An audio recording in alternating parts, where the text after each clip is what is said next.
And now I will turn the program over to Virginia Barrett, our Vice President, who will introduce today's speaker. Hello, everyone. Can you all hear me? Yes, I hear you. Yeah, thank you, Judy. Thank you for the lovely music and photos also while we were waiting.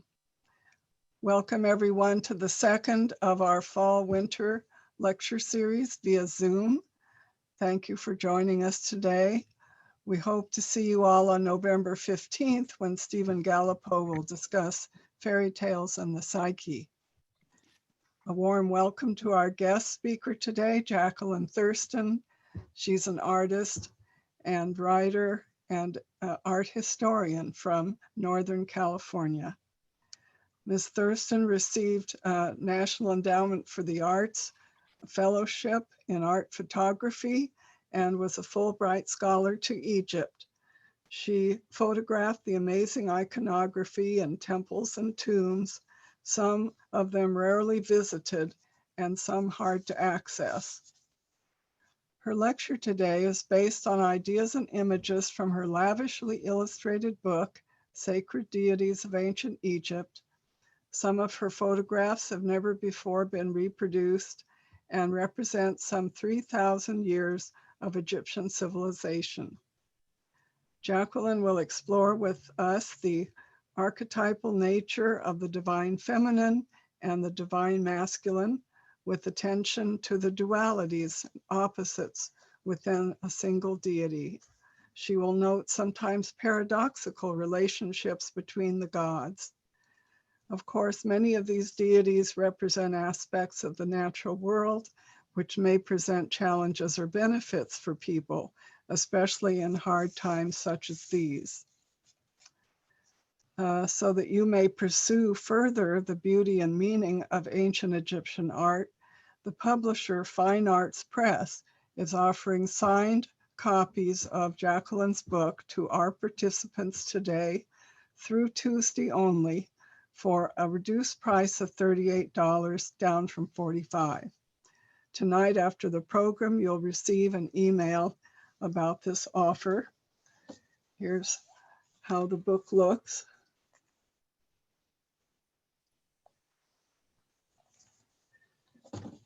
It's lavishly illustrated with 200 beautiful reproductions. Jacqueline Thurston is Professor Emerita from the School of Art and Design at San Jose State University, where she taught for 40 years. Her photographs are in major art museums from San Francisco to Washington, D.C., to Paris and Alexandria, Egypt. Copies of her book were purchased for the Metropolitan Museum of Art in Boston. So on the topic of Pantheon of Paradoxes, archetypal imagery in the ancient Egyptian pantheon, please welcome Jacqueline Thurston.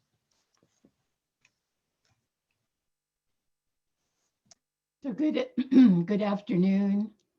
Thank you for that really thoughtful, substantive introduction. I have to declare myself not an art historian, although I've done some graduate work in art history, but I am definitely a studio artist and definitely a writer. And I want to thank each of you for spending this afternoon together with us, and want to express the loss that I feel in not being able to meet each one of you personally, and hope that there will be that opportunity in the future. And I want to just give a slight roadmap to our time together. So the first part, I'm going to talk about Jung's induction into the Pantheon.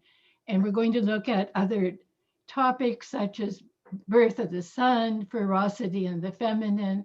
And then in the second half, following a short period of questions, I'm going to share with you my own induction into the Pantheon, some of the dreams and memories that sustained me.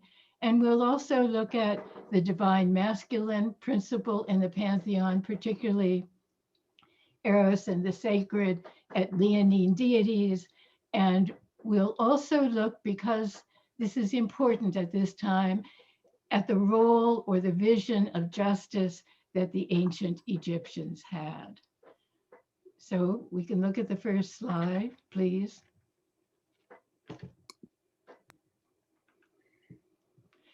So this is an image of the book once again, and all of the ideas and images are drawn from it. Next, please. Oops. Uh-oh.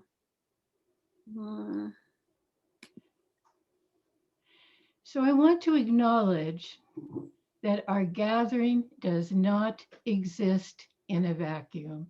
We are living through an unprecedented time marked by pandemic and urgent questions of social justice. So we must reach back in time over 100 years to 1918 to find a precedent. Next.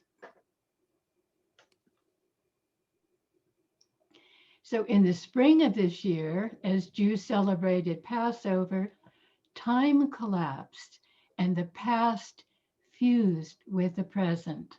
Next. Today, we share with ancient Egyptians the experience of living through a time of upheaval and unrest. We have also become intimately acquainted with the unknown, with anxiety, with fear, and also with hope. Next.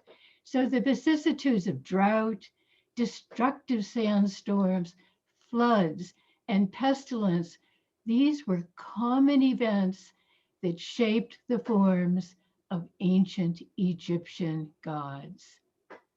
I'm going to start with Taweret, the Great One. She was the protectress of women in childbirth. Next.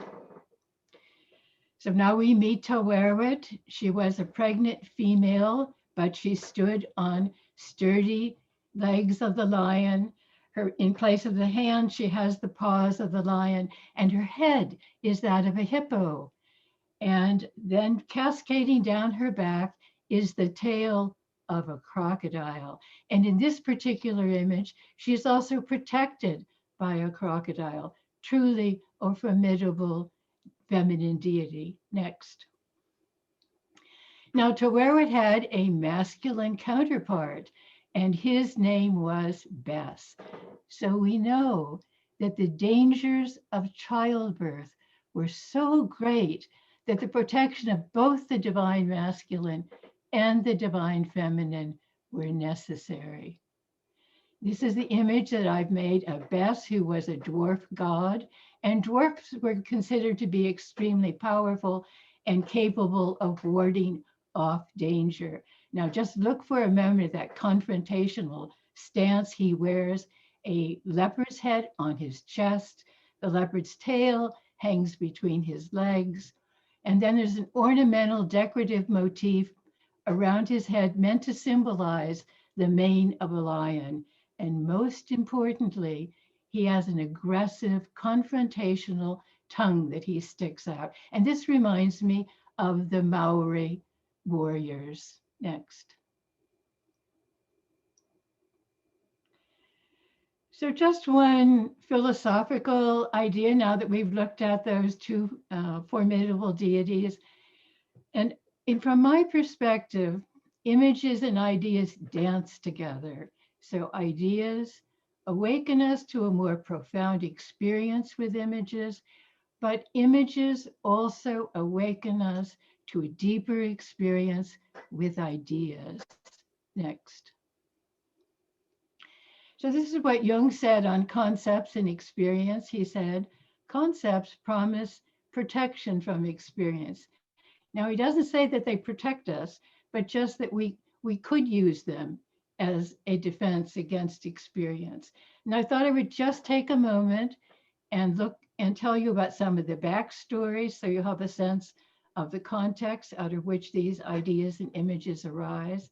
So I was a solo traveler, an older woman in her late 60s to early 70s, a cultural anomaly. Next. So no matter how many gracious Arabic phrases I learned, I was always decidedly other. Next.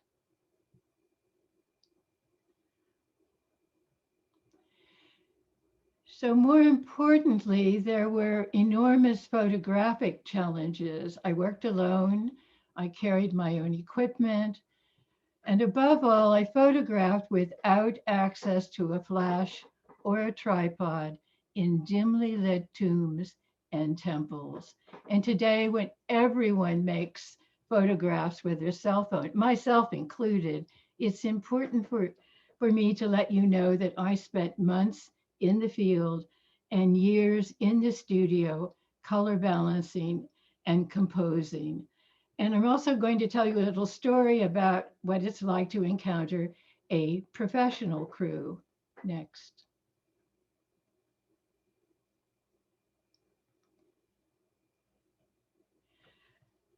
So a professional crew looks something like this. I entered a tomb close to the public, and there was a crew of five or six.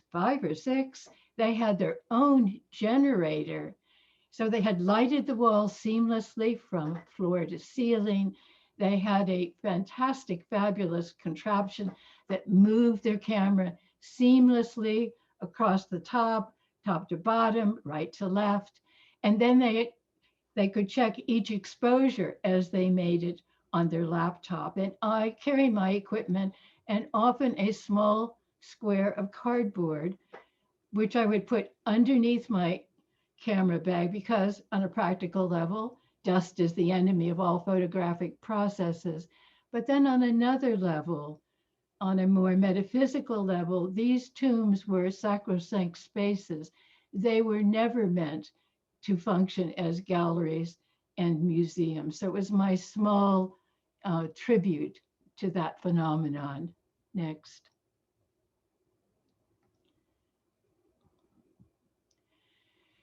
So I feel certain actually that the solitary nature of my quest increased the intensity of my connection to the imagery and to the people who befriended me. I often had a sensation of being seen and a sense that I do not possess the image, but the image possesses me. Next. So, for instance, in this image chosen for the cover, Hathor, in her role as Mistress of the West, embraces the Pharaoh and welcomes him to the land of the blessed dead. And sometimes there are wonderful fortuitous accidents, and that image in the lower right-hand corner is one of them. That's the hieroglyph for protection. Next. And in this image, also of Hathor in her role as Mistress of the West, she wears a falcon on her head, and that falcon in the square to the left is her hieroglyphic name, which means Mansion of Horus. But most importantly, I was struck by the power of the eye with that simple black line around the outside edge, the sense that she was looking back at me. Next.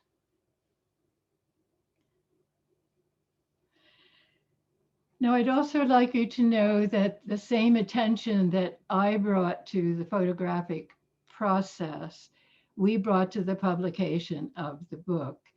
And the designer and I spent hours looking at reproductions sent to us from Hong Kong, where the book was published under an internationally calibrated light box. We sent back corrections, and then the designer flew to Hong Kong and spent 5 days approving every page that came off the press. Next.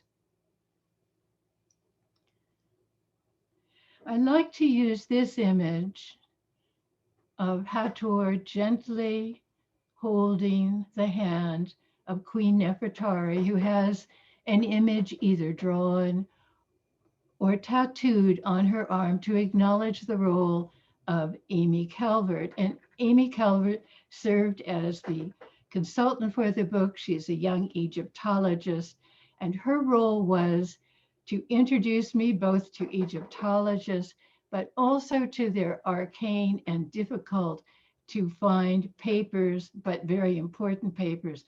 And above all, she always supported my desire to write in a poetic voice, a voice designed to be engaging, to draw the reader in, but based on a solid academic foundation. Next.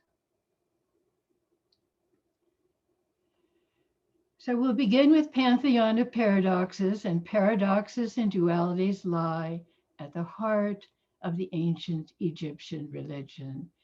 And these paradoxes may be seen as an expression of the unique nature of the land. Next.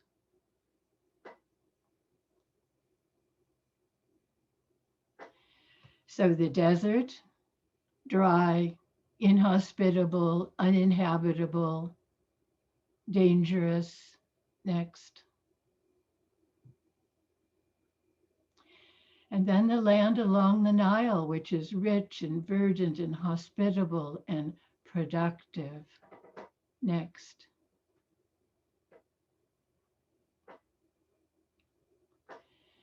Now, the kingdom itself was founded on a paradox.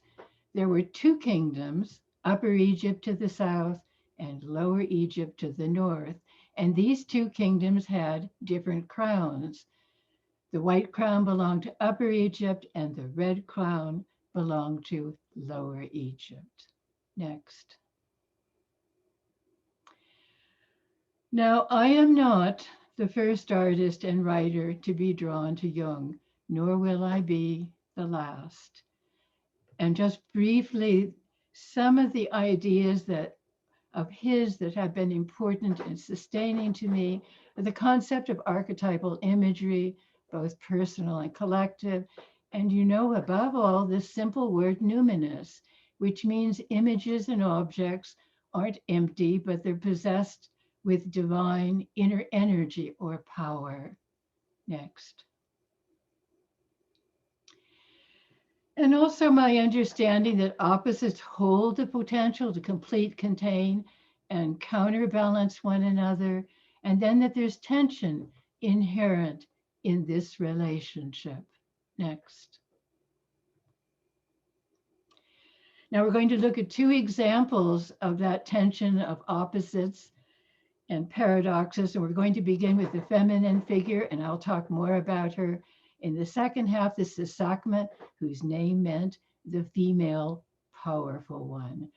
And Sekhmet was an aggressive, destructive, and dangerous feminine deity. She had they had a lioness, but she could be propitiated. And when she was propitiated, she became a beneficent healing deity. Next. So we're in the presence now of Anubis. And in this portrayal of Anubis, he's given the body of a strong, powerful male, but the head of a wild dog or a jackal. And this too constitutes a paradox because it was the task of Anubis to be present at the moment of embalming, to ensure that everything was done correctly, all of the proper rites and rituals were followed. But in the wild, Anubis is a scavenger, an omnivore, not Anubis, but the wild dog that feeds on a variety of different food, from insects to the prey of other larger animals. Next. So I'm going to talk now about Jung's Egyptian initiation, and he sought to shed his European perspective and immerse himself emotionally in Africa. Next. So Jung chose to enter Egypt from the south, from North Africa, not from the north. He began in Sudan, the source of the Nile River. And it's interesting that the Nile flows from the south to the north before it empties into the Mediterranean Sea. And this is what Jung said about his experience. The sunrise in these latitudes was a phenomenon that overwhelmed me anew every day. And then he described it as the age-old story of the newly risen divine light. Next. So Jung rose before dawn to witness the rising of the sun, and his companions in this ritual were baboons. Next. So I think we can imagine him sitting alone in the dark and waiting for the first light of day. Next. In this image, male baboons are shown in their traditional pose in the ancient Egyptian iconography, praising the sun, welcoming the sun. Next. So for Jung, sunrise was a symbol of consciousness, but for the ancient Egyptians, sunrise was an affirmation of the promise of rebirth.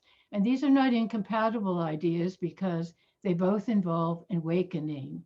So we're going to look at a chapter now titled Birth of the Sun. We're going to follow the intertwined threads of two deities who governed the rising and setting sun. One of these deities, Nut, was feminine, the other, Khepri, was masculine. So the birth of the sun required both a feminine and a masculine deity. First, we'll begin with the sky goddess Nut. Next.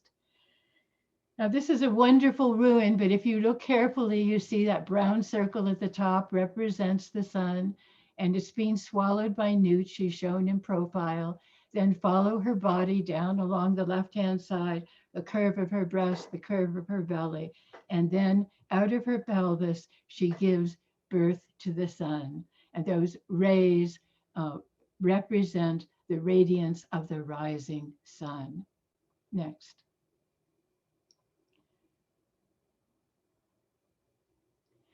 So in this image of Nut, she's portrayed nude, of course, as she most of the time was, but she has the stars in her body and the sun disk in her body. And the sun disk that she's swallowing is being protected by a row of jackals and rearing cobras. Next. Now, this is a very quirky image that I've made of Nut, but I love it. And I hope that during the question and answer period that you might share your thoughts about this. So look across the top, you see once again Nut in profile, and then inside of her body, flanked by her arms that come out of her head and the legs that come out of the pelvis, there's a second image of Nut. And then there's a third image of Nut. And I want to say also that when I encountered a ruin like this, I thought of it as a glorious abstract expressionistic painting. Next. So now we'll take a look at Khepri, the masculine morning manifestation of the sun. Next.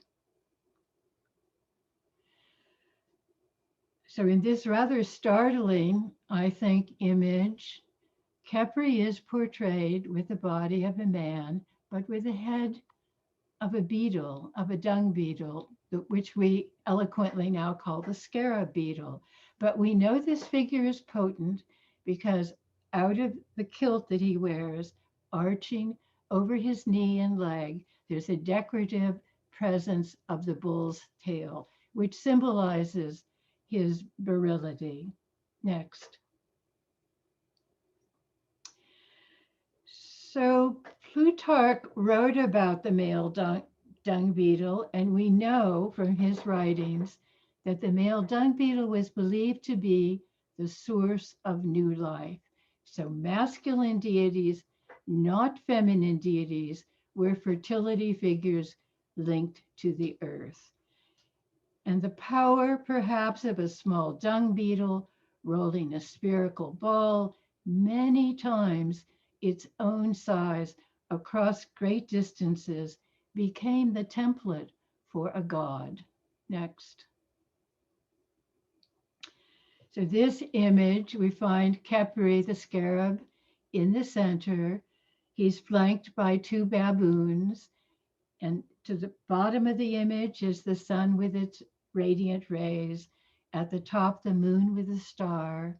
Next.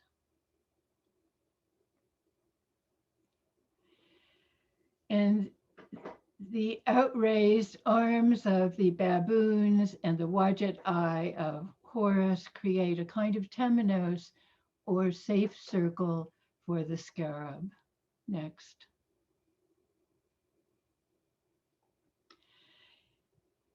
Now, the scarab, or the dung beetle, was also a hieroglyph in the ancient Egyptian language, and it translated as becoming or coming, emerging. Next.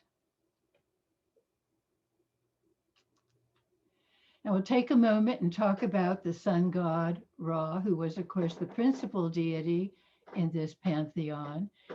So Ra at sunrise is the symbolic and physical affirmation of rebirth. But at day's end, Ra begins what is a perilous passage through the 12 hours of the night. And during that time, even though there are many threats and obstacles he must overcome, he lights the underworld and promises rebirth. Next. So in this image, Ra is portrayed as a mummy, but this is not an image of death, because the mummy, of course, holds the potential for rebirth. And then we see the sun disk in the chest of the mummy, and then the mummy is protected by a serpent on one hand, and on the other, a crocodile. Next.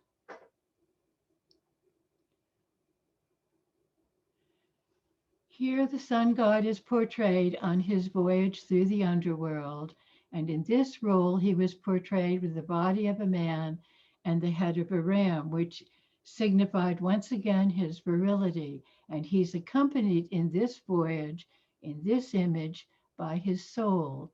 And the soul was known as the Ba. It was a bird, and it always held then the hand, not the hand, the head of the deceased. Next.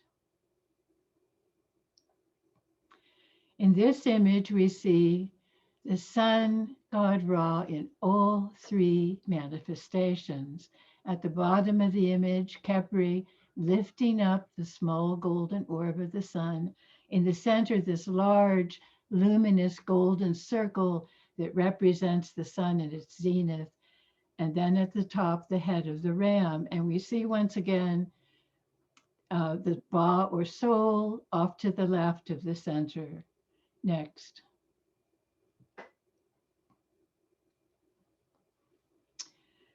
So I had initially a plethora of images, maybe over 1,000, and lots of ideas. And that's a kind of polite word for a colossal mess. So I had to figure out how to organize this. And the organization has a Jungian foundation, but I also gave the book and the writing a contemporary perspective. So we live in a cultural vortex dominated by an intense contemporary interest in questions of gender and identity. So the nature of the divine masculine and the divine feminine become interesting, informative, and relevant. Next. So we're going to look at some of the images and ideas now from the chapter titled Ferocity and the Feminine. And we're going to meet the two ladies. The two ladies were the principal guardians of the Pharaoh. First, Nekhbet, the vulture goddess, and Wadjet, the cobra goddess. Next.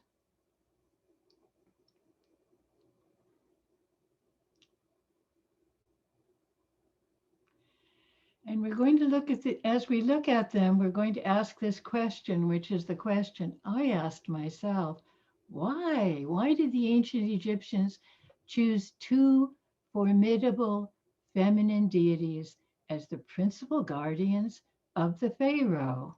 Next. So we're now in the presence of Nekhbet, the vulture goddess, and I think you can sense how formidable a presence she was. Her long claws wrap around Shen symbols for eternity, and that long curved neck and cruel curved beak allowed her to plunge her head into the very heart of a rotting carcass and pull out its dead flesh. Next. Another image that I've made of Nekhbet to share or to communicate just how powerful her presence would have been in the sky. And her presence would also have been an announcement of the potential death or an actual end of life. Next.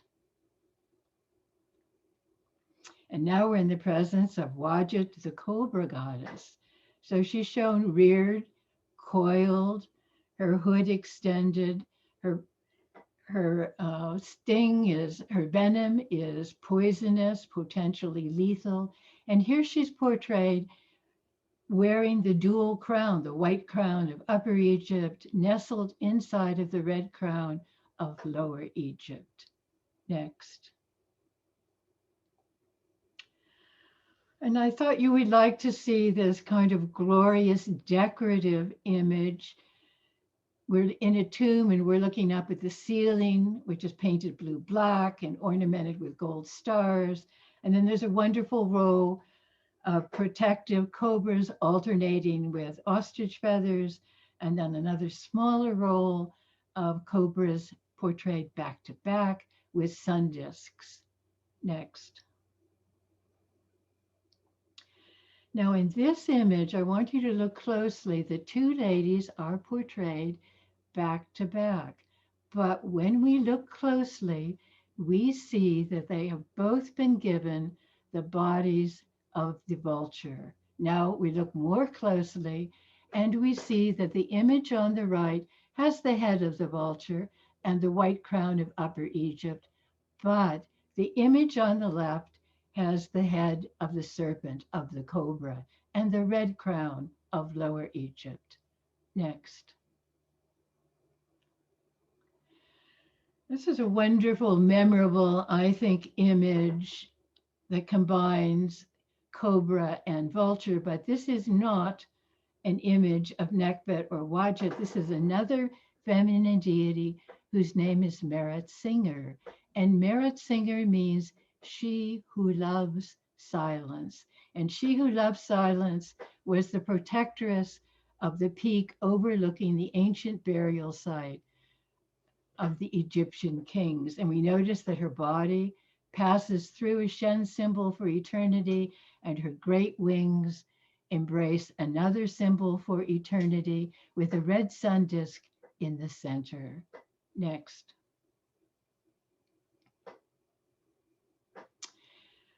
Now this presentation is what I call fusion of forms, and it's not arbitrary and it's not archaic from my point of view because it increases the potency of the deity. Next. So now back to that first question, vulture and cobra goddesses. Now both are capable of, one is capable of inflicting death, the other feeds on death. And that means, from my perspective, that they're powerful enough to be in the presence of death, to even ward off death. And on the other hand, their ferocity is counterbalanced by their fecundity and fertility. And just imagine for a moment an ancient culture in which the word for mother could be written with a single vulture glyph. And then I like to think that at least on an unconscious level, that both images involve a reflection of the cycle of life. The serpent sheds her skin and there's a shimmering new skin beneath, and the vulture feeds masticated dead flesh to her young. So we're in the presence now of the daunting complexity of the pantheon. And one of the early Egyptologists, Adolf Ehrman, spoke with disdain. He said this was a confusion of ideas. But the contemporary Swiss Egyptologist, whose name is Erich Hornung, coined the phrase the one and the many. And I like to think of this complexity as there being a parallel to the complexity of multiple overlapping roles in our own lives, that we too might wish to be represented by more than one image. Now, many of the myths are shockingly violent and sexual. But these ancient myths can become meaningful when we look at the stories metaphorically, not literally. So we're going to revisit some of the ancient myths so that they feel more accessible to the modern ear. Next. So from the chapter, Myth is Metaphor, I'm going to talk about Isis, great of magic, Osiris, her beloved consort, who was slain by his arch enemy and rival Seth. And then their magical child, I call Horus their magical child. And there's a complexity in this mythology because there's a plethora of separate and intertwined myths. Next. So we're in the presence now of Isis, shown with the blue throne on her head, which is her glyph. And once again, although this is partially a ruin, I photographed it to think in order to express it, perhaps as a watercolor with some translucent qualities. Next. And now we're in the presence of her consort, her beloved Osiris. He's shown here after his rebirth in the underworld, where he becomes Lord of the underworld. So he's shown with green skin, which symbolizes new growth. And what I love about this particular image is that white is used as a color. So it's the color of both his garment, but also of the backdrop. Next. Now, this is the image that I've made of Horus, and many of these images, well, all of these images were hard won. And in this case, I needed to wait for the clouds so that they would serve as a kind of radiant nimbus and lift the sky god up into the sky. So Horus is shown standing on a rearing cobra, accompanied by a sun disk, protected by a rearing cobra, and he too wears the dual crown of Upper and Lower Egypt. Next. Now this is a rather startling image. And in this image, Isis has found her beloved Osiris, and there are different myths and stories about his death. Sometimes she has to find multiple pieces because the body's been dismembered and create a whole. Other times she has to find a casket that's been set out to sea. And now she has the task of conception. And so she hovers over the phallus, and the figure himself of Osiris is inert.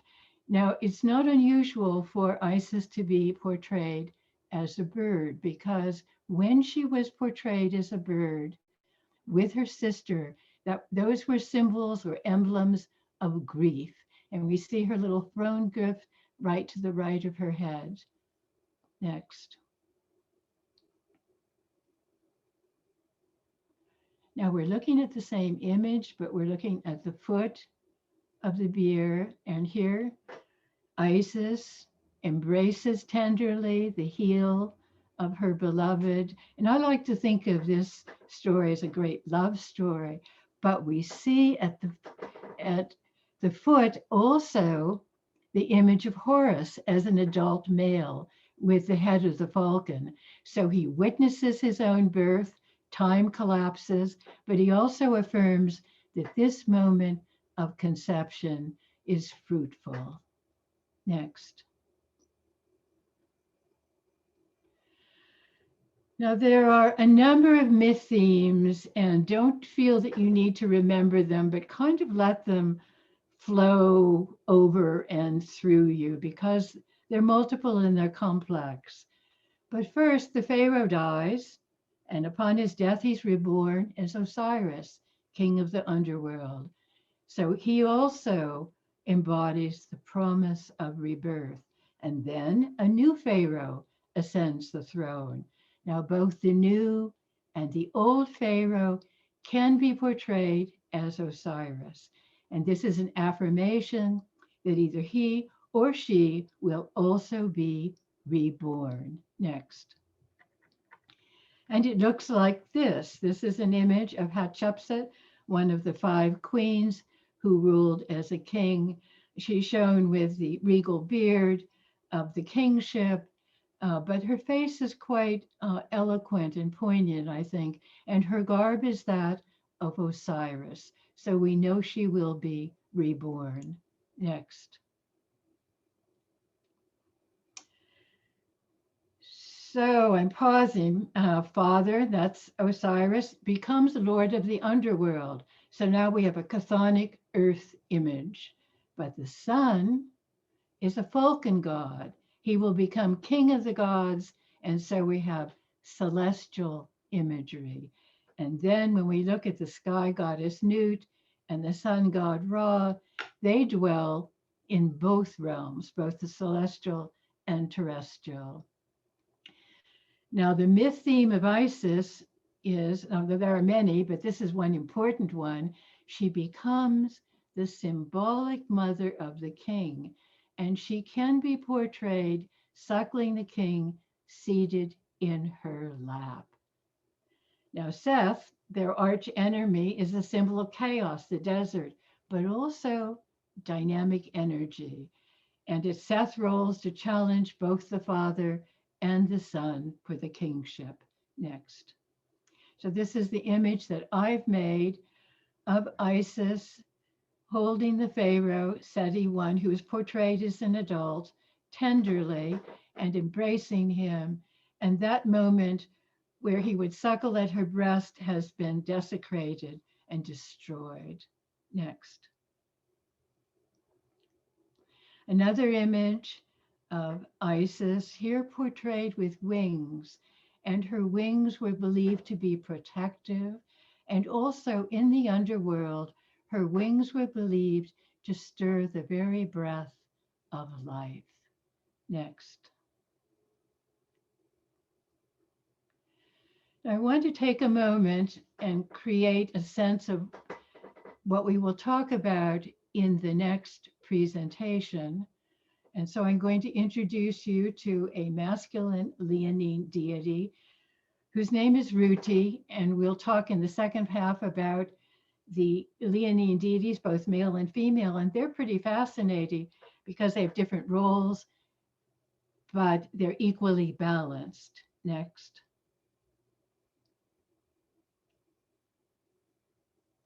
And then we'll talk about the Ankh, the symbol of the breath of life.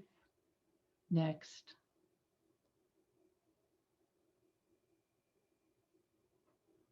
And I'm going to end this presentation, and I'll end the second half with this rather extraordinary image from the astrological ceiling at the Temple of Hathor at Dondera.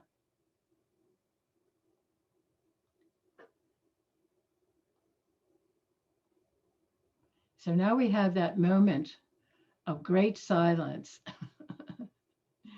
where I invite your questions. I have to say, first of all, one of the things I learned from Amy, I just violated in the first half, and she said she thought she spent 8 years getting her PhD at Columbia so that she would learn never to say always. And I said that the head of the Ba bird always has the head of the deceased, which is, of course, not true because Egypt is just too complicated. Well, I don't see any raised hands, although I thought I got a notice of a raised hand before, but I don't see it here. I have changed the settings so that people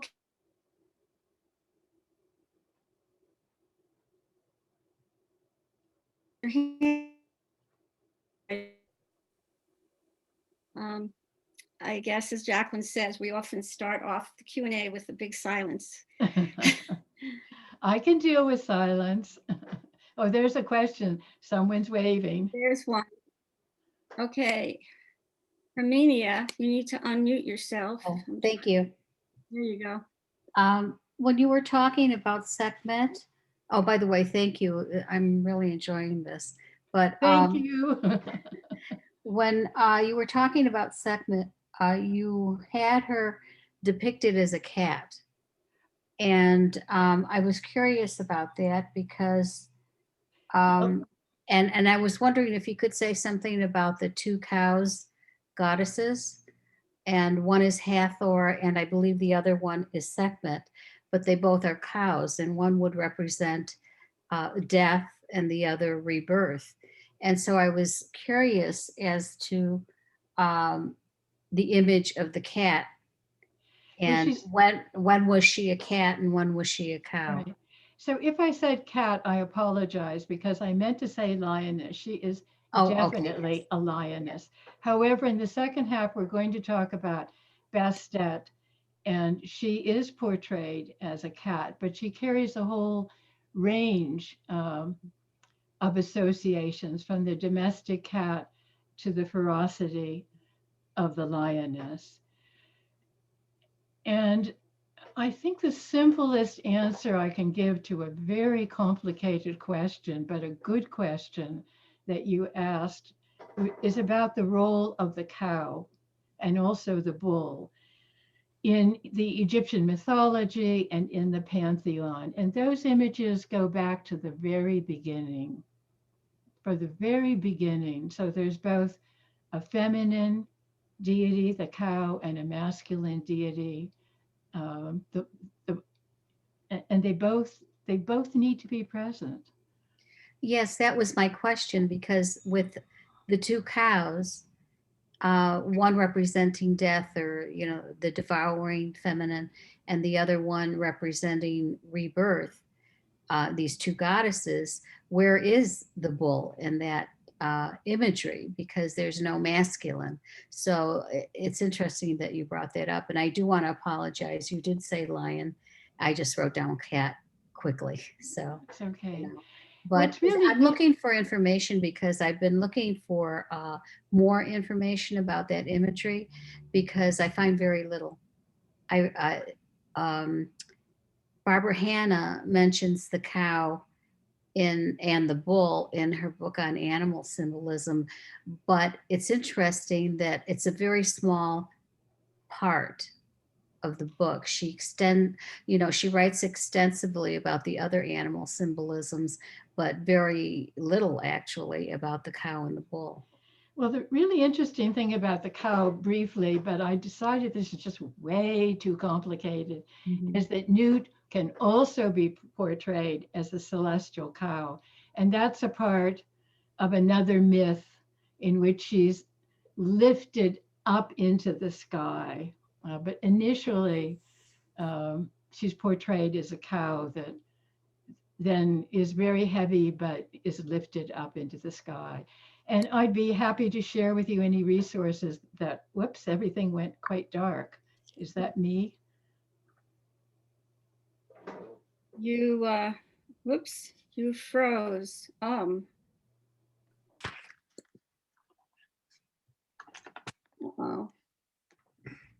Are you there? I'm here, yes. Okay, you froze there for a minute. It's happened a couple of times, but that was the worst. So you can still see me because I'm seeing Really? yeah, I'm seeing a black screen. Huh.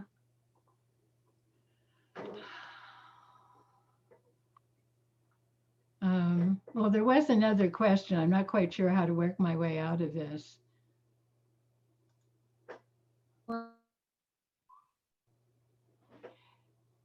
Oops. Hold it. Your phrase, Paula? yes. Can you hear me? Yes, I can.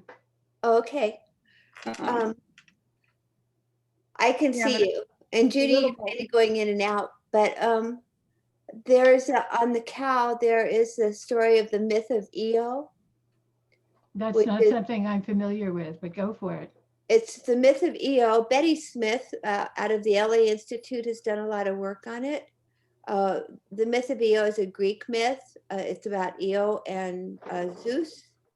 Right. And she has to take a journey and chased out of town by Hera. But the journey's long. She meets a lot of people, but she ends up in Egypt, and she has to journey as a cow in the cow body because she has to be hidden from Hera, who is jealous.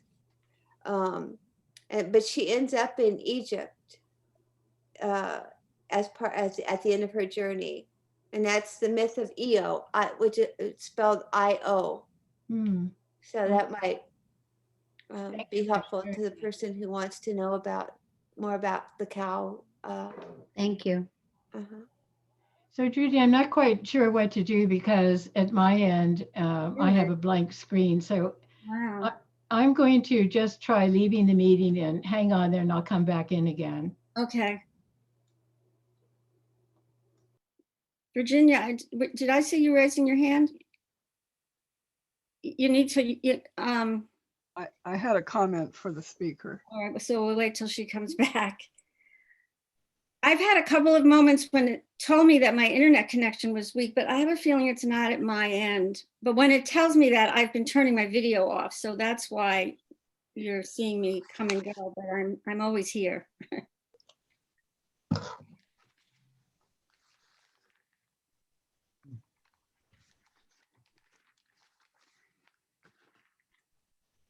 But we'll just wait.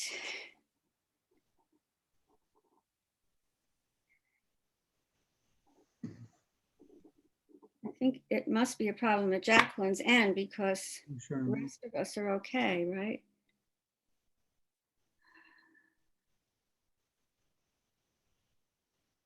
Mm-mm.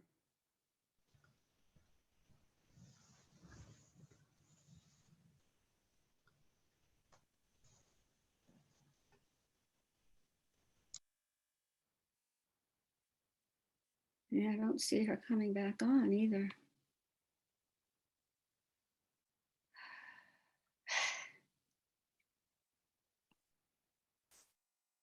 She's there, but she's muted. Okay, let me see if I can find her. There she is. She's muted. Yeah, I just sent her a thing to unmute herself. No. No, it's not working. Ah.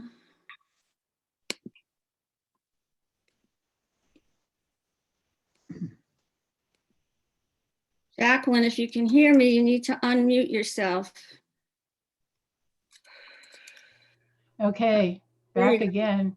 There you are. Hear anything that I said?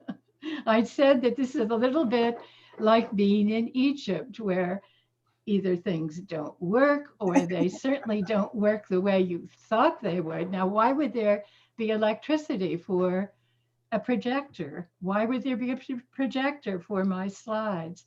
And I think that the most important capability or capacity as a Fulbright scholar is flexibility. So, all right, now what are we going to do? Well, Not Virginia what had a we, comment. So let's let Virginia have a comment and then we'll keep going. okay. Thank you. Jacqueline, on the image of the jackal god as the mortuary god, Right. there is a connection there with nature because jackals had a way of showing up in cemeteries to eat the donations of food, Mm-hmm. quite commonly seen around cemeteries. And That's a very nice idea. A even very nice idea. I like that. such I was just struck by the wildness of having a jackal presiding over the embalming process and holding all of the knowledge of rituals and rites. So shall we go back to the, your, Yes, let's yell it. Let's see if that will work. okay, we will try that. Will work. So that was the last slide we were at, right? Yes, so the next one. Okay. There is one thing I want to say that I neglected to say at the beginning, and that is that as you look at these slides, it would be interesting to me for you to see if there was any deity, male or female, that called to you. Now, we've already heard someone talk about a deity from another culture that called to you, but that would be interesting. Or perhaps you're repulsed by these animal-headed feminine and masculine deities. So my French teacher said, why Egypt? She said, pourquoi Egypte, pas Egypte? So going to Egypt the first time was definitely synchronistic in spirit. And Jung said, and this fits this experience, our task is to become conscious of the contents that press upward from the unconscious. So my first visit was a lark. It was improvisational in nature, and it had, as you see, unforeseen consequences. I have friends who live in London, and they invited me to come quite spontaneously to celebrate my 65th birthday. I did that. They cooked dinner for me. And the next day, we went to Egypt. And I'd also like to just acknowledge that an inner and outer quest often contains an inner quest. So I want to also refer back to Jung's autobiography, because this particular passage has been very, very helpful to me. And at a time of great uncertainty and doubt, he describes himself as simply deciding to do whatever occurs to me. I shall simply do whatever occurs to me. And imagine taking that time in our particular era of multitasking and having ourselves available 24 hours. So then Jung recalls a childhood memory, and he says, to his surprise, that is accompanied by a good deal of emotion. And then he says, the small boy is still around and possesses a creative life which I lack. And notice he doesn't say there is a small boy or I'm playing like a small boy, but he says the small boy as a separate kind of identity is still present. And then he says, I was on my way to discovering my own myth. And I like to replace myth with the word story, discovering our own story. So Jung built a small village with a church, and quite by chance, pure chance, he called it, he found the perfect stone for his altar.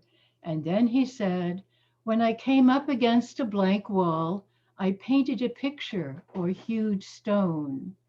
So the way that I think about this potentiality is that the picture or the image or the act of making then becomes a container. And then he said, I think this is quite powerful. After the death of my wife, contact with stone helped me. Next. Now, I believe we all carry sustaining inner images. So I like to think of this as images are living in us and we are living in them. And then I can personalize that by saying images are living in me and I am living in them. Next.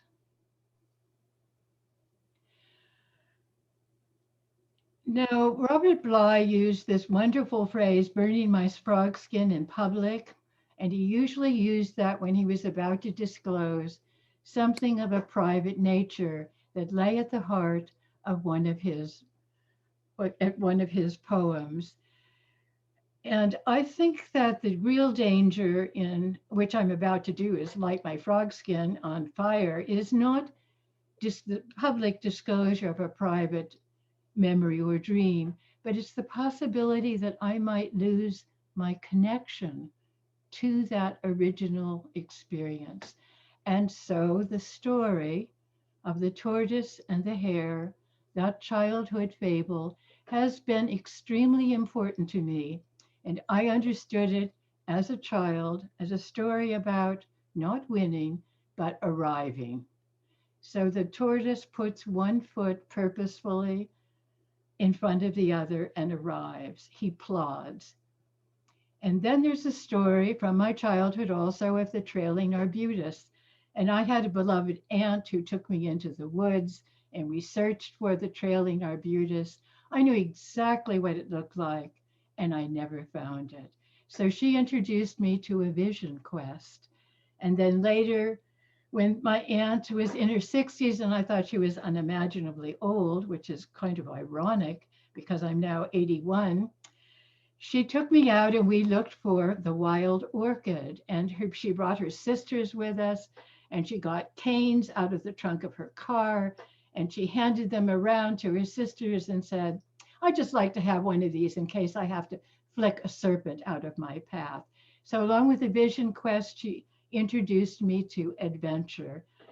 And then the image of the salmon swimming upstream against the current to reach its place of birth. Next.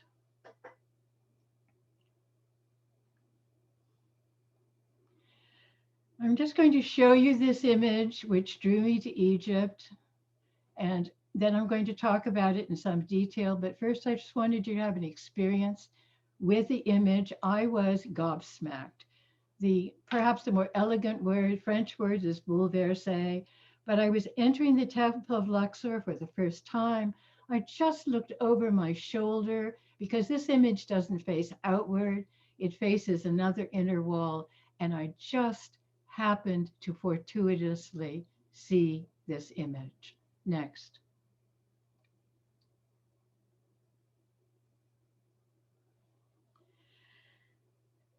So instead of talking about this image, I'm going to use what I call the voice of the image and have the image speak directly to us. And so she would say, my name means female scribe. I am the mistress of all texts, ranging from sacred writings to accounts of plunder in battle. I wear an enigmatic emblem on my head. Its meaning has been lost to time. Next.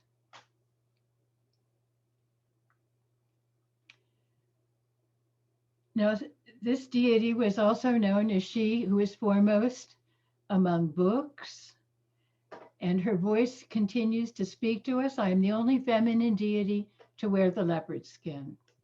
I am the only feminine deity to be portrayed wearing a dress with short sleeves. Now, feminine deities were not portrayed bare-breasted. They were portrayed with dresses with straps that partially covered their breasts. But Seshat is unusual because she's fully clothed. Next. So this is the image that I made of Seshat. Now you know her name and something about who she is. You see the enigmatic image that arises from her head. She's shown here counting the years of the reign of the Pharaoh in a notched palm frond. Next. And if we start with her toes and then work to her heels and then back up her legs, you see that edge of the linen dress. And then you see the claws of the leopard hanging down, one paw brushing against each leg. And to the left, we see this notched palm frond, and the image of the tadpole signifies millions of years, and it sits on the Shen symbol for eternity. So the reign of the Pharaoh is without end. Next. Now, lest you lose the significance of the leopard's pelt. I'm showing you an image of a Sem priest who was present at the moment of embalming and who also participated in the rites and rituals. So just imagine for a moment, just imagine the head of the creature, of the beast, of the leopard on your chest, and the feeling of the claws brushing against your arms or your legs. And of course, when I made this image, I was thinking about the interpenetration of imagery, whether it's hieroglyphic imagery or imagery portraying one of the deities. Next.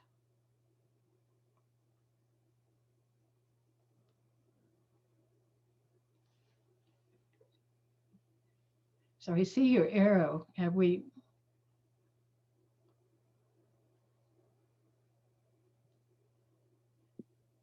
I lost it for a second.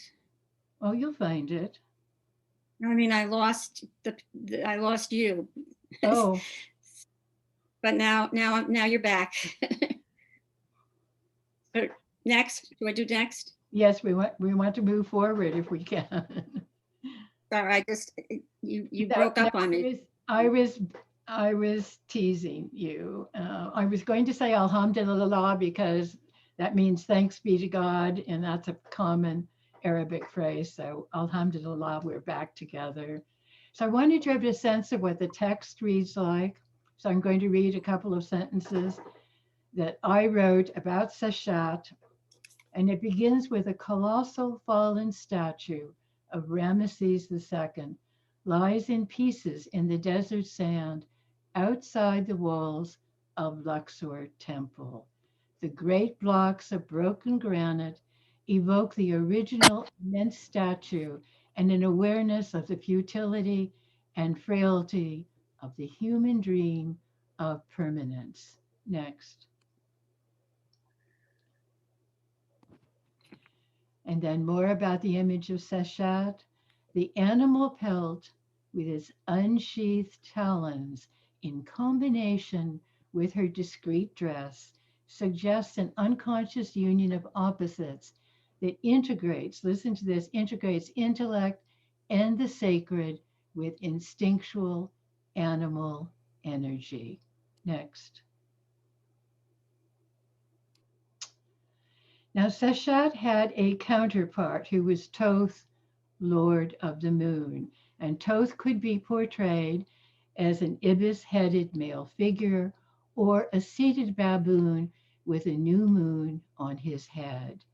And so Thoth challenges our contemporary vision of the moon as a feminine deity, a feminine emblem. And we don't know why the Egyptians chose a male figure to represent the moon, but I like to think because he was known as the inventor of mathematics, that there was a logical connection between the progression of the moon and the interior logic of mathematics. Next. So this is the image of Thoth shown with the body of a powerful man and the head of an ibis coming out of his shoulders, and he too is counting the years of the reign of the Pharaoh. Next.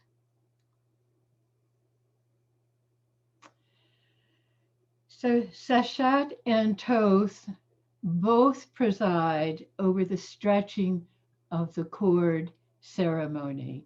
And this is a ceremony in which the outer perimeter of the temple is laid out because its dimensions and its orientation need to be absolutely correct, which means sacred.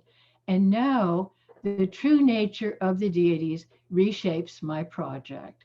Originally, I had thought I would work with feminine deities, but then I discovered that I needed to be true to the actual pantheon and incorporate not just the masculine and the feminine and masculine, but the entire range of possibilities.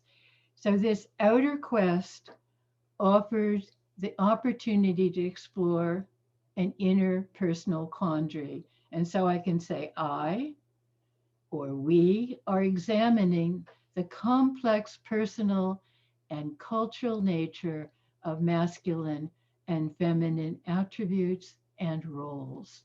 Next.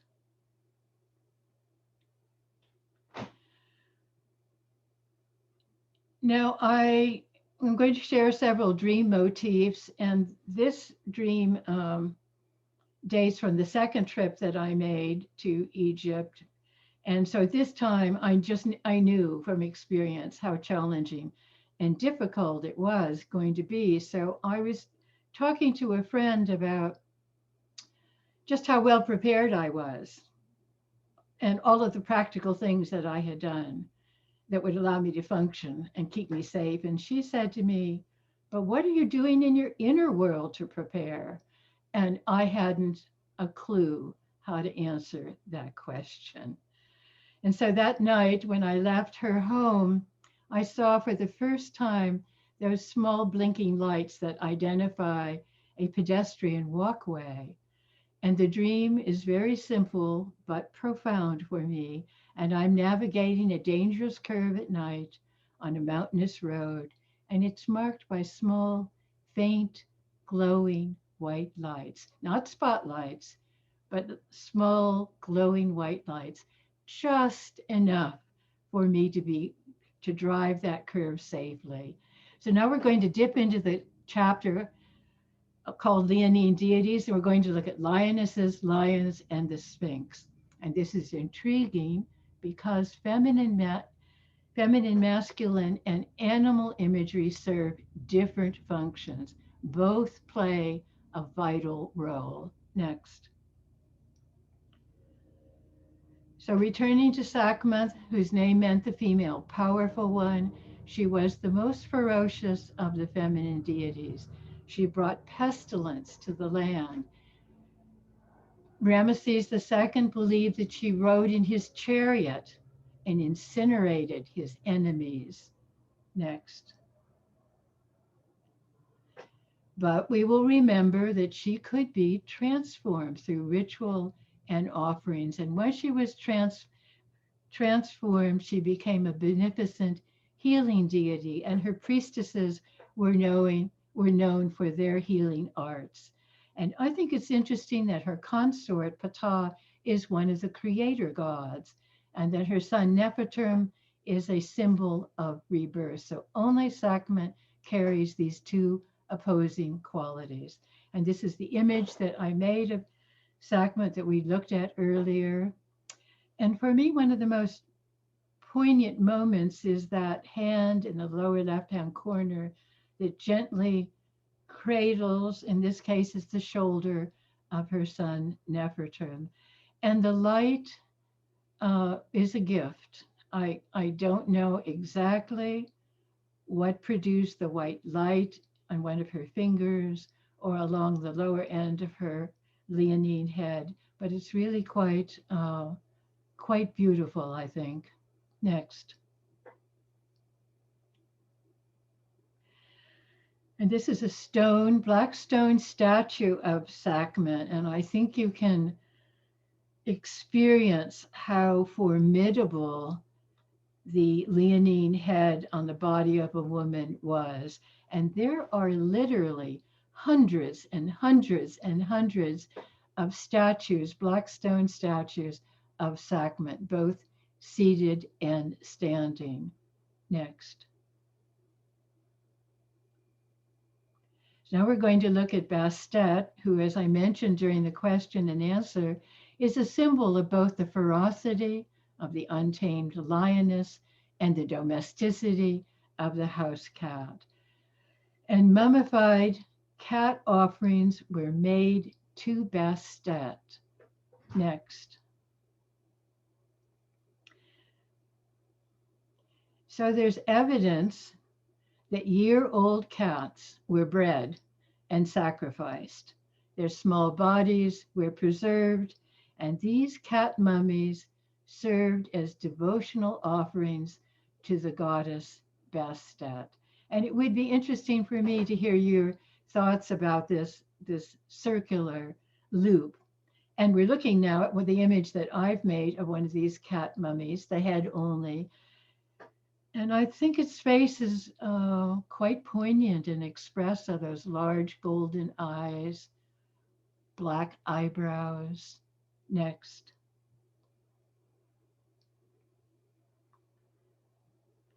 Now we're going to take a moment and look at gate guardian figures. There were, as a backstory, 12 gates. One, these 12 gates represented the 12 hours in the underworld, and 3 demonic deities guarded each one of these 12 gates. And passage safely through the underworld depended upon knowing the name of each one of these deities. Next. So the name of this deity is Virtuous of Countenance, and she's shown with a leonine head, which is green, once again symbolizing new growth. And she has a small amber eye, and that amber eye is echoed in the 2 amber eyes of the serpents that rise out of her head. And one of the most important aspects of this image for me is the fragility of the background, where you can see the hand-applied plaster has begun to crack and pull away from the wall, reminding us of just how precarious this image is and what an extraordinary gift it is that we have it today. Next. So these are not my personal ideas, but I thought you would like to know the kind of general vision about masculine and feminine dimensions. Goddesses were more powerful, more ferocious perhaps than gods. I put the perhaps in. Kings were, however, more powerful than queens, but there were 5 queens who ruled as kings. And then there are 2 queens, Nefertari and Nefertiti, who were particularly beloved, and so their stature in their era was elevated and exalted. Next. Now we're going to take a look at lions and the Sphinx at the masculine counterpart. So lions were emblems of royal majesty. So the power and noble image of the lion in the kingdom of animals, that's echoed in the power and nobility of the Pharaoh in the kingdom of men. Next. So in this image of Seti I, we see the Pharaoh shown with the body of an animal.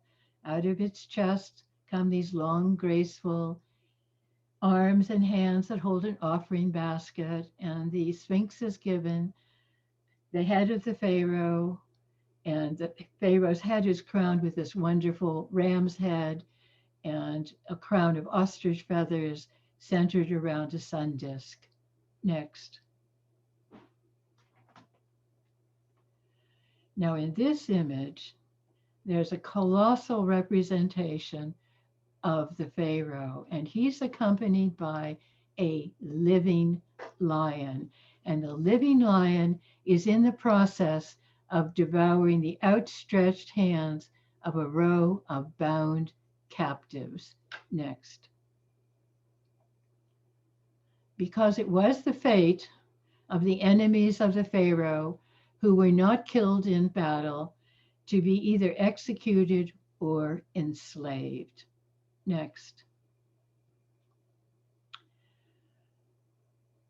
I'm pausing because this is one of the images about which I feel most strongly, and often feel that I don't describe it adequately. It is, from my perspective, this is the challenge, a startlingly contemporary image, very graphic in its sensibility, in part because of the deft, breathly executed whiskers, the black line around the head of the animal. And this is an image of Ruti, and Ruti means twin.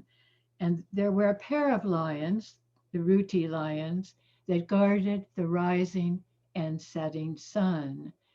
Because the rising and setting sun were liminal, transitional spaces and times that were dangerous and required the protection in this case of the lion. Next. So I should not have been surprised that there were dreams of lions, but I was. And I'm going to share one fragment of a dream, and I'm threading my way once again at night through a field of sleeping lions. And I've been given a sound to keep me safe, the soft clucking of a hen, which hardly seems adequate. But as I step carefully, because the bodies of the lions are close to one another, they stir, but they do not awaken. Next.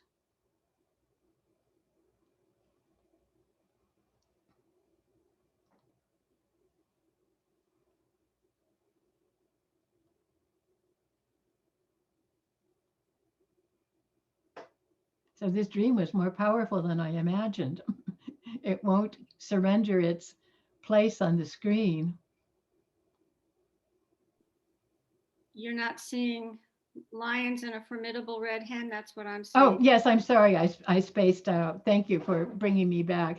I got so involved in that image that I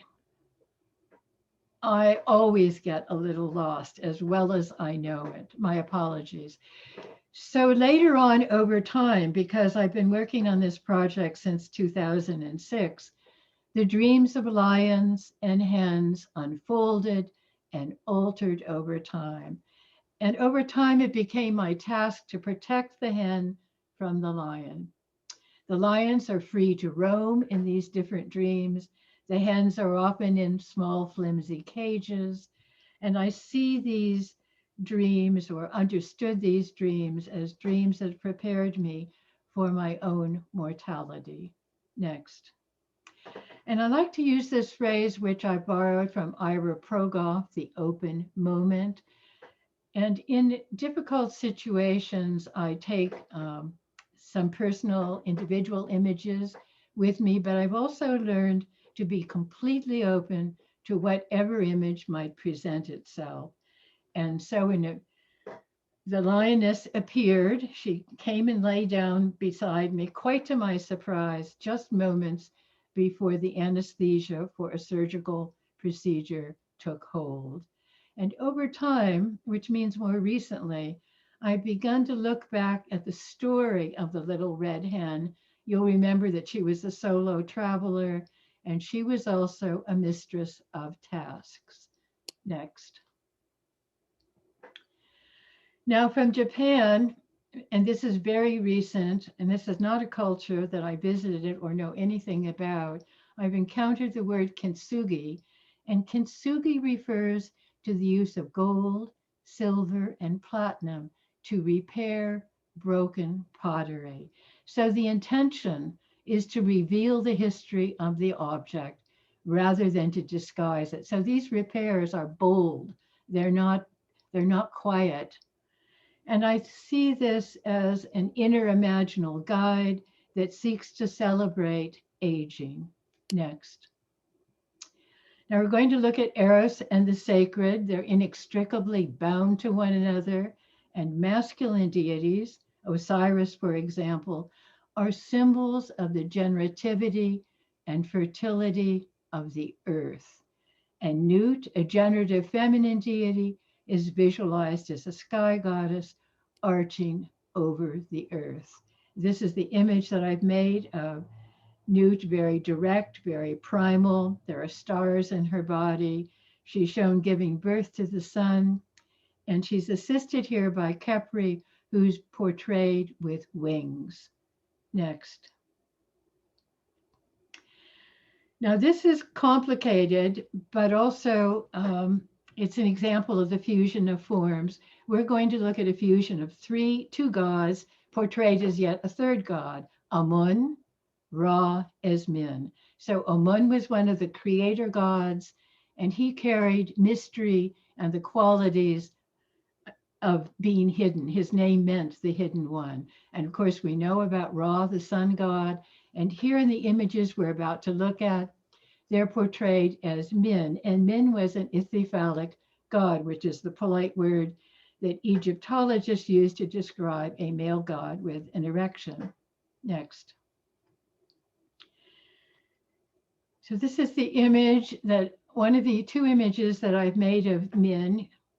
Here he's penetrating the offering table, and this offering table is rich and abundant. And these offerings are made to Min so that the harvest will be assured. But then the circle is completed because Min's penetration of the offering table ensures that there will be an abundant harvest.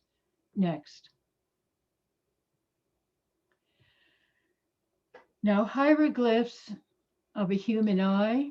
Hold on to this: a poisonous viper, a third glyph, a triangle with a triangle, and an ankh mean he gives or offers life. So there's not a direct translation between the image and what we would see as its meaning. He gives or offers life. Next. So here's another image of Amun-Ra as Min. And here he's being protected by the Pharaoh. And we see the eye, the poisonous viper, just the beginning of the triangle within the triangle. And then the final glyph that's not a part of this image, the ankh. And I think the position is purposeful. So let's take a moment and look at the vision of justice in the Pantheon. And this is important, I think, because we're facing issues of social justice in our own culture. And we're going to talk for a moment about Maat, who was a goddess, and Mat, which was a concept. Next. Now, the universe, from the Egyptian point of view, consisted of order and chaos. And Maat was the protectress, the goddess, was the protectress of divine order in the universe. And divine order was a symbol of the cultivated land bordering the Nile. And Isfet, which meant chaos, is emblematic of the forbidding nature of the desert. Next. Now, the Pharaoh's principal duty, this was his principal duty, was to be a champion of Maat and to ensure justice prevailed in his kingdom. So Maat needed to be absolutely present both in the world of the gods, but also in the earthly kingdom.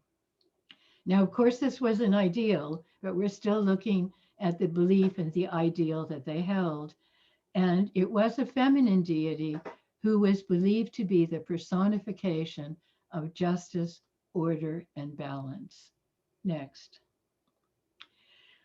And here the Pharaoh is shown holding an image of Maat with a feather on her head. This is a very very common motif that occurs in many different settings because it was the Pharaoh's principal duty to preserve Maat. Next. This is the image that I've made of Maat, the goddess, wearing a cerulean blue feather in her red headband. And we'll talk more about that feather in just a moment. Next. Now, Maat presided over the weighing of the heart ceremony, and this took place in the Hall of Two Truths. And in this ceremony, Maat placed the heart of the deceased in one chamber of her scale. She had scales, and then she took her ostrich feather and placed it in the other chamber. So the heart of the deceased had to be as light as Maat's feather in order to enter into the afterlife. So the heart was, from the Egyptian point of view, the center of intelligence. Next. Now I'm going to introduce you to Amut, who is feminine but not a goddess and not worshipped. And she was formidable. She had the head of a crocodile, the chest of a lion or leopard, and the rear quarters of a hippo. And this fusion of dangerous creatures of land and water made escape impossible. She was known as the devourer of human souls, once again symbolized by the heart. Next. So I'm going to talk about Mat and Amut. So unlike Sakhmet, Mat does not hold two opposing qualities in tension internally. And I don't know, but this is my insight, if you will, my idea that would be incompatible with the purity required of justice. So justice would require the collaboration of an opposite force so that we have design justice and divine retribution present in two separate deities. Next.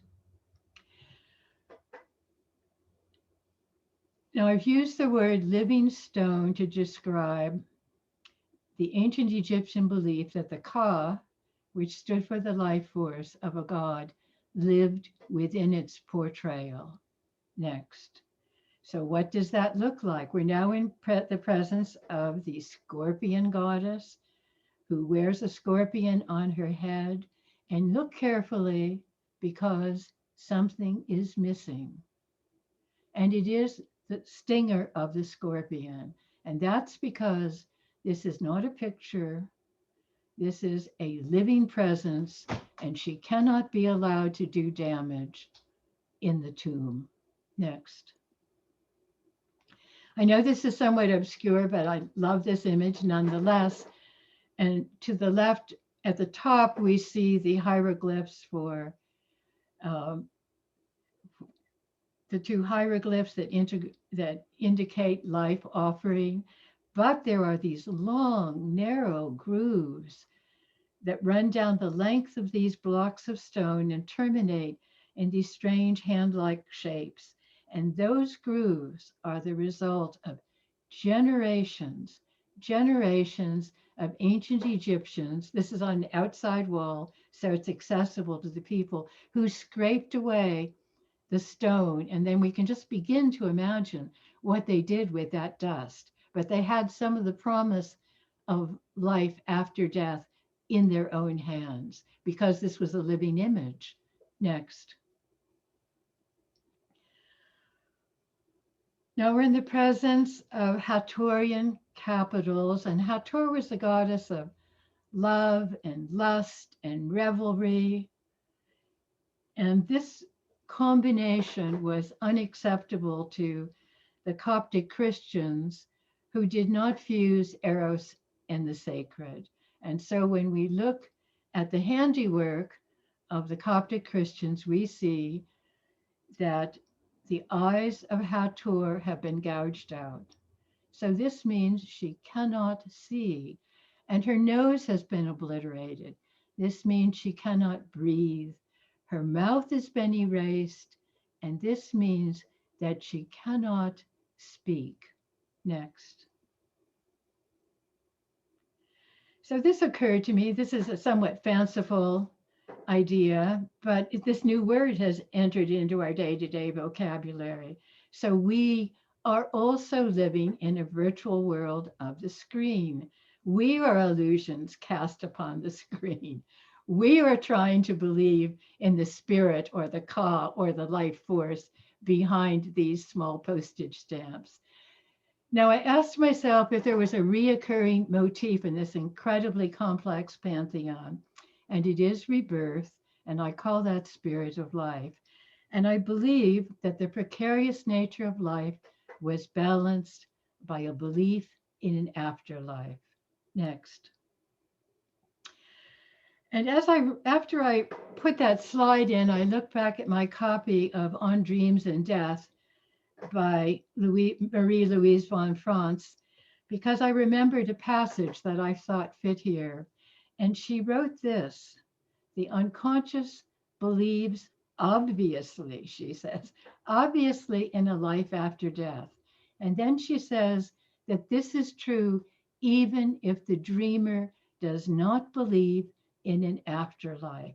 And she also says that this is clearly not a belief based on wish fulfillment.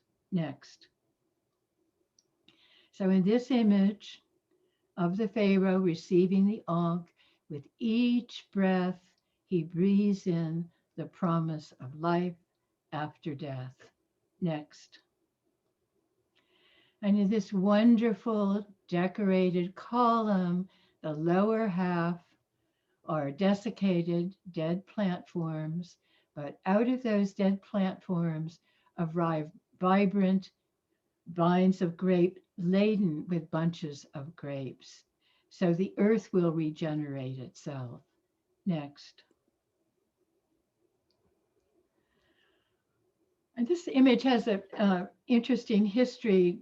I found it quite by accident when I'd finished printing all of the images for my book. And I thought, oh, this is rather lovely. So I like to think that there are other hidden images that I know nothing about that will never make their way out into the world. And this image is of the blue lotus, and the blue lotus floats just below the waters of the Nile.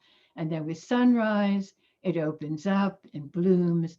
And with sunset, it sinks back below the waters. Next.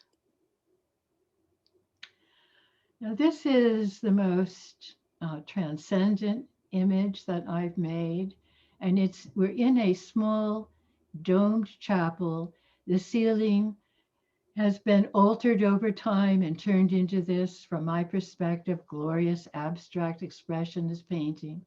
But the artisan has chiseled a small light well in the center of the domed chapel and chiseled irregular marks at the top. So when the light enters, it shatters and illuminates the body of Osiris on a leonine bier. So it is not about rebirth, but it is the promise of the moment of rebirth. Next. So I thought I would end with a stream of images so that you would have a glimpse into some of the other chapters. This is from The Nature of Soul. Next. From Hathor Hatshepsut and the Divine Feminine. Next. From the chapter on serpents, chimeras, and fetishes. Next. From the chapter on amulets and apotropaic images. Next. From image as idea. Next. And then I'm going to close with this image. And I want to just take a moment and let you look at it and experience it. It's an astrological image, and I'm going to use it as an emblem for our time. And this is decidedly my own individual interpretation. So we see that this figure is male. He's standing firmly in the terrestrial realm. We see the bull's tail hanging down from his back leg, which indicate, of course, his virility and his potency. But he also belongs to the celestial realm because he's been given wings. And then when we look, he holds in his hand a sail and an ankh, and this translates as breath of life. But most amazingly, perhaps, is that he's been given two heads, two serpentine heads. And one head looks to the past. This is my interpretation. One looks potentially to the future. So I believe that we will all be changed by this period through which we are living. We'll be changed as individuals. We'll be changed as a culture. We'll be changed as a world. And I like to think that those changes can be based on a knowledge of the past, looking to the past, and they can create a new vision for the future.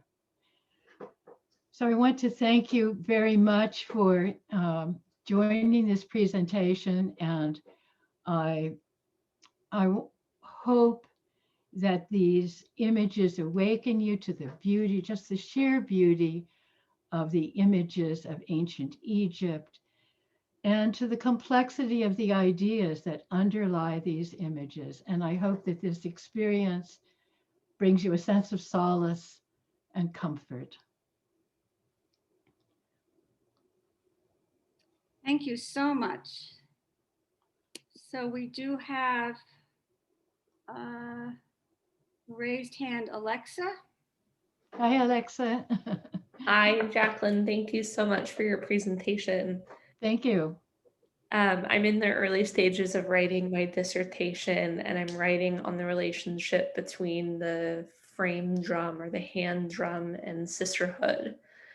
And I'm really interested in the images from Dendera of Hathor with the holding a hand drum. Mm-hmm. Some of the translations of the hieroglyphs that refer to her, I think, as like queens of jangling necklaces. Mm-hmm. And I'm curious if you have any familiarity with those particular images. I know that they didn't make an appearance tonight. Yes. Just if you have anything to offer on that or are familiar, I would love to hear your thoughts or interpretations. Well, the belief is that Hathor carried this necklace composed of beads. And when the beads were shaken, that they produced a sound that was apotropaic, that was protective. And I have a wonderful image in the book of, it's actually Isis carrying the necklace of Hathor. And the other idea that occurs to me is that Bes could also be shown with a tambourine, and in that instance, or a harp. And he danced in a circle around the birthing woman, and that created, the sound created a safe circle in which she could give birth. I have many resources. I did put another slide, but I decided to ignore it. And if you want to reach out with questions, I could share my resources with you, and you can email me at jacquelinethurston@gmail.com, and I'd be happy to share them with you. Thank you kindly. I will take you up on that offer. All right.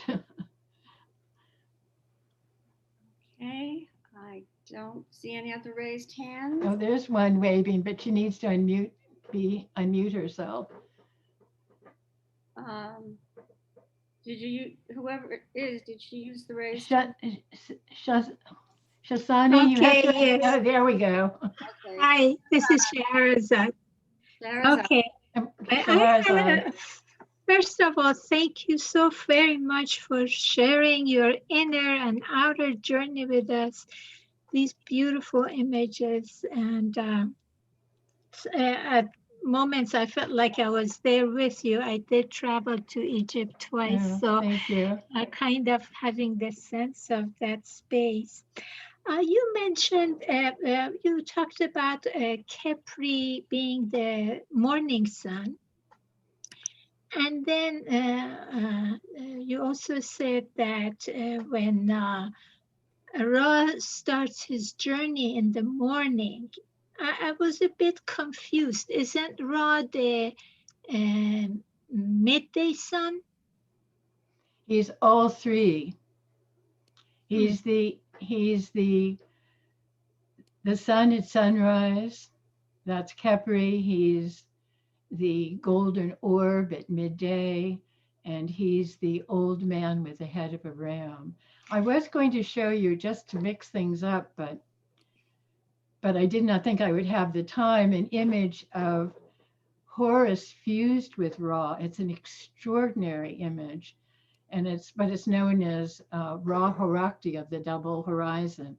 And once again, like the images of Amun, the hidden Mun, Ra, and Min, this fusion wasn't arbitrary. It wasn't intended to confuse us. It is confusing, but it served to increase the dimensionality, if you will, the potentiality of the image. So it could dwell in its own realm, but also take on all of the attributes of another deity. I see. So Ra as Kepri and as Atom, all of them together. I mean, you're saying. Well, that each one of these deities usually has multiple presentations. And so there's a morning, midday, and nighttime manifestation of the sun god, because he's in different dimensions, in different realms. Thank you so much. Again, it was a lovely presentation. Really Thank you. appreciate it. Anybody else?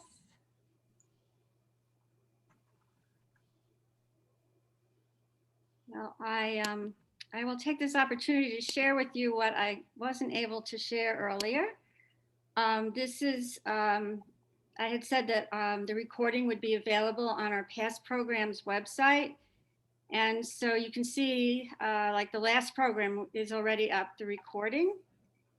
And I'm not able to, 1 second.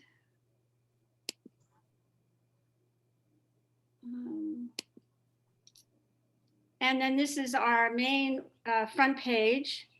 And this is where our donate button is and our renew or new membership, which we hope that you will consider doing. I also want to remind you all that, as Virginia explained, that Jacqueline's book, I will be sending you all an email telling you that you can, but you can also just go there and find it. The Fine Arts Press website has it for sale today through Tuesday at a special reduced price, just for us, they did that. And I don't see any more raised hands. For Jacqueline, I really want to thank you so much, and thank you all for joining us. We hope to see you at the next lecture. I will be there. And thank you once again for this wonderful opportunity and for staying with us as we worked our way through glitches to demonstrate that we are formidable in our own capacity to undo what goes wrong and to make it as right as it possibly can be. Thank you again. Thank you. Very much. Thank you so much. Bye all. Bye.